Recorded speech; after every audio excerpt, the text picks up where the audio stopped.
Nosotros nos vamos a quedar con el cine, tenemos nuestro primer ahora invitado que va a hablar justamente de cosas que tienen que ver con el cine, con las mujeres, con nuestro cine nacional y le damos la bienvenida a Rolando Gallego. ¿Cómo estás, Rolo? Vale, gracias. Bienvenido. Gracias por la Por invitación. favor, qué placer, qué lujo, este IP cultural que nos permite encontrarnos con amigos, hablar de lo que nos gusta. Por ejemplo, esto, de cine nacional, decía, y de poner también en primer plano a las mujeres como han hecho vos y Catalina, ¿no? Por supuesto, Catalina Drugui, autora, coautora de Mujeres, Cámara, Acción.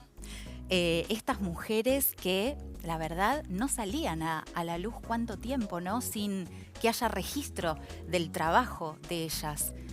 Años, Años, años, ¿no? Décadas. décadas invisibilizadas, relegadas a puestos que tal vez no eran los que ellas deseaban. La idea del libro fue también un poco recuperarlas, ver cuáles eran el impulso que tenían de acercarse al cine. Claro. Descubrimos en la investigación que María Luisa Bember, sus primeros acercamientos tuvieron que ver con el vestuario, algo que ella en realidad no quería. Ella quería contar sus historias, le llevó mucho tiempo poder dirigir sus propias historias, escribiendo algunos guiones para otros. Mira. Y cuando se dio cuenta de que en realidad no pasaba esto, de que la verdadera intención de las historias que ella escribía no se trasladaban en la pantalla o no se plasmaban en la pantalla, un día en el rodaje de Crónica de una señora, que dirigió Raúl de la Torre, protagonizada por la increíble Graciela Borges en una película bisagra del cine nacional, Juan Carlos de Sanso, que era el asistente o el director de fotografía de la película, escuchándola quejarse, no está pasando lo que yo quiero ver en la pantalla, le dijo, ¿y por qué no empezás a dirigir vos tus películas? Y ella dijo, pero yo dirigir no sé nada, acá no tenés que saber nada, tenés que empezar a trabajar, y así fue como se animó a sus 45 años a empezar a dirigir sus películas. Qué increíble esto de la necesidad también de la mirada externa, ¿no? Como la mirada externa que muchas veces te ve en un lugar que ni la propia, ¿no? Esta cosa de el lugar que todavía no estaba hecho para esas mujeres, ¿no? Ese espacio, ese hueco que, bueno, por lo que estás contando, una propia Bember no entendía que ella también podía ocuparlo, ¿no? Que parecía vedado para las mujeres. O sea, el lugar estaba, pero lo que había era esta industria que hasta hoy en día sigue siendo patriarcal, misógina. Escuchamos muchas historias que siguen aconteciendo en los sets de acoso, de violencia simbólica.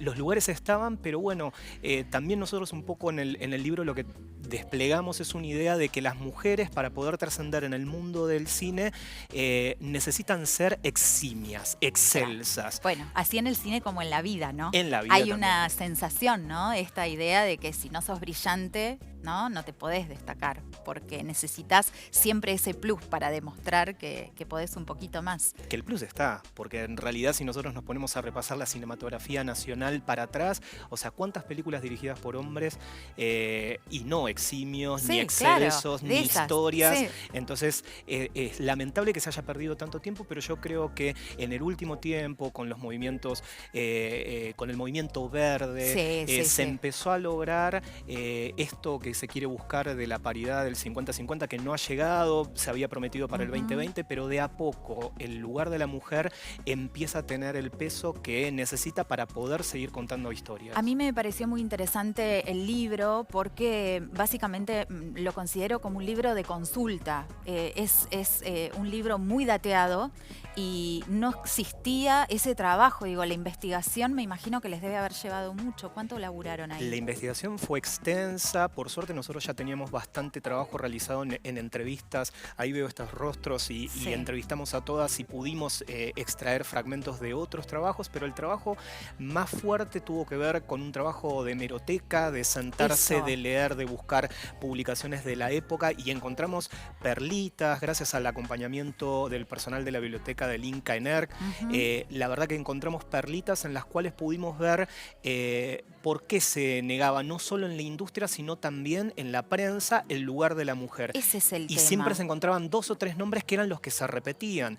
No había publicaciones, había un solo libro que reflejaba el trabajo de María Luisa Bember en una pequeña colección, en una extensa colección de libros pequeños que hizo el Centro Editor de América Latina, y era el único libro, y la colección se llama Directores de Cine. O sea, con el artículo en el frente directamente, ni siquiera la perspicacia de cambiar el artículo No. en el ejemplar de María Luisa Bember. Qué bárbaro. ¿Y vos te sorprendiste de algo, por ejemplo, en esas búsquedas? ¿Hubo algo que dijiste, esto es como... La gente tiene que enterarse de algo, de algún detalle, algo? A veces una anécdota, ¿viste? Es ilustrativa de alguna situación. En realidad, lo que nos pasó, tanto a mí como a Catalina, no tuvo que ver por ahí con sorprendernos con datos o con información, porque nosotros sabíamos que estábamos haciendo un trabajo en el cual había que recabar información y que no había, y lo que había no eran números que nos iban a sorprender.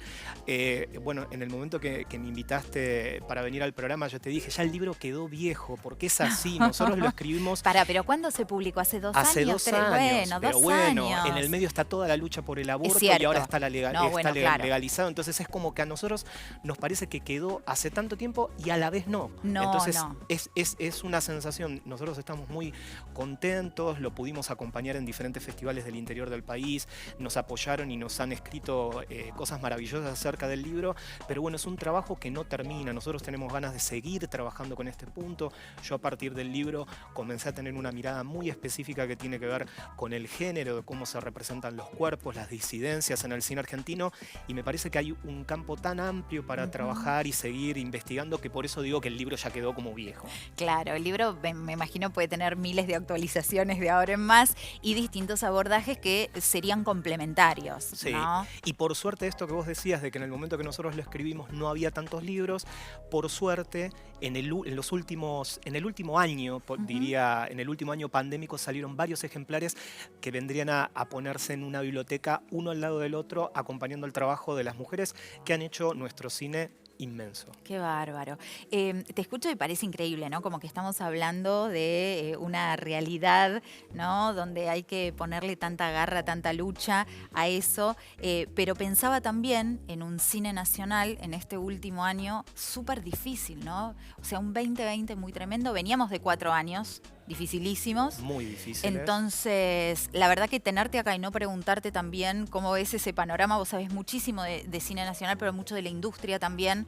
Entonces digo, ¿cuál sería el panorama al que nos enfrentamos en este 2021? Nos vamos a enfrentar a un panorama en el cual quedaron relegadas o postergado de estreno algunas producciones que decidieron esperar a la apertura, que va a ser en breve de los cines, Inminente. pero habrá que ver también cómo el cine nacional se acomoda dentro de los complejos en donde se exhiben las películas, que realmente es el lugar o la pelea que siempre disputan. Por eso, Claro. a través del Inca, con esta iniciativa de Jueves Estrenos, que va a continuar un par de meses porque hay una cantidad de películas que van a ser estrenadas en televisión en la plataforma, lo que vamos a ver este año son producciones, grandes producciones, que decidieron esperar al cine para poder recuperar los costos. El cine Argentina es una actividad carísima, si bien le da trabajo a muchas familias, el año pasado fue un año muy complicado, se pudieron acceder a algunos subsidios que de alguna manera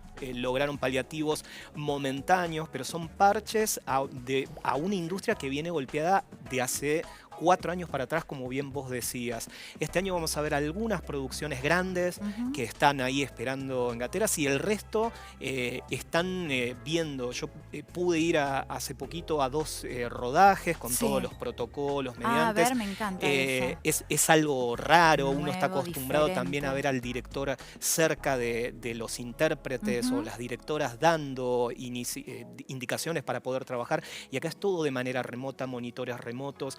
Es un año que va a ser un año clave para poder, como espectadores, como representantes del periodismo que acompaña al cine durante todo el año, va a ser un año en el cual vamos a tener que acompañarlos de manera muy fuerte y privilegiando dar información sobre el cine argentino por sobre el cine foráneo, porque digamos ellos ni necesitan la publicidad. Ni nos necesitan a nosotros.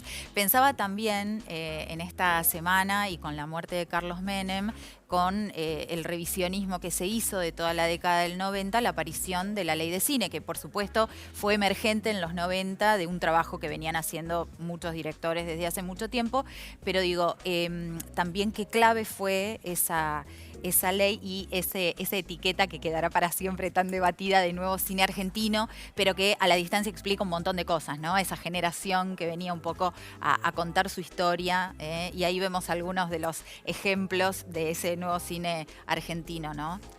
El cine en los años 90, digamos, la ley impulsó la producción de películas, pero sí también hubo un amiguismo que favoreció a determinadas productoras y a la creación de películas. Ahí esos ejemplos que estamos viendo son películas emblemáticas Sí. y tienen algo para contar más allá del guión, y que también cuentan a través de la forma Sí. elegida y expresan ideas y conceptos diferentes a lo que se estaba produciendo. Al mainstream. El cine de los años 90 es el cine de las figuras de la televisión. Totalmente Empezamos a comercial. repasar los títulos: Esa maldita costilla, La herencia del tío Pepe. Comodines no estaba ahí. Comodines. Claro. Esta réplica, digamos, con los recursos que había de fórmulas extranjeras. Claro, se buscaba una Susana Jiménez medio en plan Almodóvar, ¿no? Claro. Para hacer esa Se maldita contrataba costilla. a dos compañeras, También, a Rosy dos de actrices, Palma, ¿no? Rosy de Estaba Palma. ahí, Se trataban de repetir fórmulas. La gente iba a los cines y lo respondía, pero lo que se estaba generando era un vacío ideológico en películas que llenaban los cines, pero que no reflexionaban sobre la propia época que se estaba viviendo. Claro, ahí es donde aparecen estos cineastas jóvenes que gracias a esa ley encuentran un financiamiento para sus primeros trabajos, ¿no? Caetano, estamos viendo ahí algunos ejemplos, el propio Trapero, y pensaba, ¿no? Como han quedado estas películas como Polaroids de esa época. Sí, es una época en donde desclasados, de desocupación, ¿no? Con estas pequeñas historias contándonos lo que el mainstream no nos contaba. Pero era un cine marginal, así Sí, todo. chiquito. Eran estrenos mientras se estrenaba una película nacional en 24 salas, se estrenaba en 5. Había que pelear y la lucharon mucho. Y otra cosa que pasaba también, que lo recuerdo perfecto, esta cosa del estigma es un cine para festivales, es un cine elitista, es un cine que no convoca masivamente. Y yo digo, bueno, el mundo había cambiado, ¿no? Si volvemos a tomar la figura de Menem y su asunción en 1989, llega con la caída del muro de Berlín. Entonces, el mundo había cambiado completamente y no estábamos frente a la masividad de Nazareno Cruz y el Lobo de Fabio, ¿no? Como que nuestra sociedad ya era otra. Y esto hoy yo lo entiendo como unas pequeñas resistencias, pequeñas grandes resistencias, ¿no? Para muchos de nosotros fue un montón. Vos hablabas de festivales, o sea, se reinstauró el Festival de Mar del Plata, pero se lo quería instaurar con supuestamente la llegada de Julia Roberts, Bruce Willis a la alfombra roja, que nunca llegaron a la Argentina. Se lo reinstauró el festival, gracias a Dios. Después la conducción logró direccionarlo hacia otro lugar, pero hacia fin de esa década recién nosotros tenemos el Bafisi como el gran semillero de figuras, y en donde, por ejemplo, Mundo Grúa triunfó y otros realizadores pudieron acercarse a un público masivo que estaba ávido de otras historias que no tenían que ver ni con las estrellas de televisión ni con productos más comerciales. Historias vacías que... Vacías completamente ideológicas. Uno podría pasarse un día entero viendo esas películas y la verdad es inentendible, aún así con grandes nombres detrás. Pero bueno, fue la época también en donde la televisión empezó a invertir. Gracias a esta ley se les exigía que invirtieran también en cine nacional, que lo emitieran en las pantallas propias, pero era un cine que repetía fórmulas costumbristas o fórmulas de afuera, buscando solamente el número en la taquilla y no pensando en la calidad artística de los productos. Bueno, qué placer. Gracias por la favor, visita. Por favor. Les vamos a dejar esta recomendación del libro de Mujeres Cámara Acción. Le das mi saludo a Catalina Lugui, sabes que le tengo mucho cariño, así que me encanta que este trabajo exista, poner en valor también el trabajo de tantas mujeres durante tantas décadas. Bueno, y después, como siempre con vos, charlamos de otro montón de cosas, nos quedan siempre cortos los bloques. Gracias, Roló. Gracias, Vale.